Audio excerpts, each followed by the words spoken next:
fiskedyk. Test for fiske- og svømmedykkevand den 5. september 2016. Gjerrild Bugt mellem Gjerrild Klint og Karlby Klint, Sangstrup Klint på østsiden af Djursland. Djurslands stenrige 50 km lange Kattegat kyst. Hvordan er det at dykke her, og hvordan er det at fiske her? Grunden til at jeg har valgt det her sted, det er fordi der er fralandsvind. Havprognoser giver fralandsvind, og det giver størst chance for klart vejr. Og grunden til at jeg har valgt det, er at stormen Bodil i vinteren 2013-14 skyllede vejen væk langs med kysten, Batterivej. Så det er en øde kyst, hvor der ikke kommer særligt mange. Jeg tog min cykel med på traileren for at komme herud. Jeg havde mit dykkerudstyr i en stor rygsæk. Lad os prøve at se, hvordan det er her under vandet med henblik på en vurdering af fiske- og svømmedykke-mulighederne. Gjerrild Bugt. Efter de første 5-7 meter, så bliver sten- og tangbunden afløst af et sandlerbælte med masser af små sandorm. Og jeg var lidt pessimistisk i starten af dykket, fordi der overhovedet ikke var nogen fisk. Sigtbarheden var i orden, så de burde være til at se. Men der var nada, nul og niks.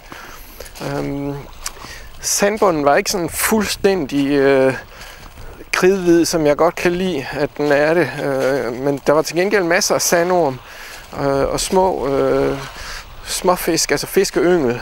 Næsten ingen havkarusser, hvilket er ukarakteristisk.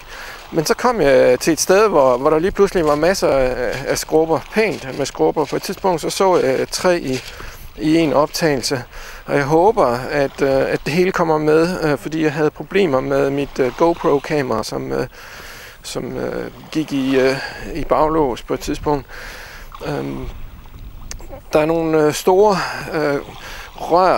afløb for grøfter, og omkring dem var der nogle flotte søstjerner på undersiden omkring den betonkonstruktion, der er, som jeg igen håber at komme med på billederne, hvad jeg ikke er sikker på. Dybden, jamen det bliver tilpas dybt rimeligt hurtigt, så det er en god kyst at kaste fiske fra. Der er ikke overvældende mange sten, store sten, som havet kan skjule sig bag, men man måske også kan se på billederne et god varieret bund, også med tang længere ude. Der kommer et stenbælte, så kommer der et tangbælte, eller også går det direkte over i sand, så kommer der et sand-lerbælte, og så går det over i tang igen. Og tangen var meget præget af efterårsfarver. Den var ikke så vækstpræget, som den ville være det om foråret. Der har jo været en varm sommer her, hvor de her kugleelskende tangplanter er gået i stå i væksten. Det hører årstiden til. Hvad mere kan jeg sige? Altså, det er jo et sted, hvor der før er gået en vej, som nu er spærret på grund af den oversvømmelse, der var i forbindelse med Bodil her i vinteren 2013-2014, så det er lidt svært at komme til.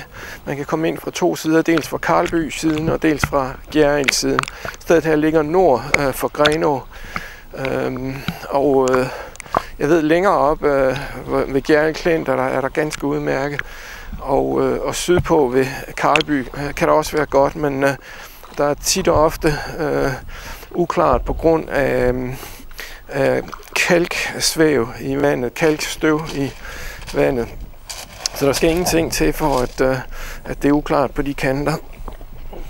Det her, det er den ene af de rør, der går ud. Der er et lidt længere nede, som var det, jeg dykkede omkring.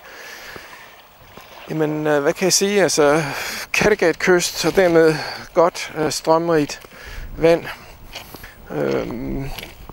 Der var ikke meget liv at se, men det hænger måske også sammen med årstiden, hvor der har været en varm sommer, hvor det hele det foregår lidt længere ude. Men ellers et fuldt anbefalelsesværdigt sted direkte ud til Kattegat på Djurslands østkyst.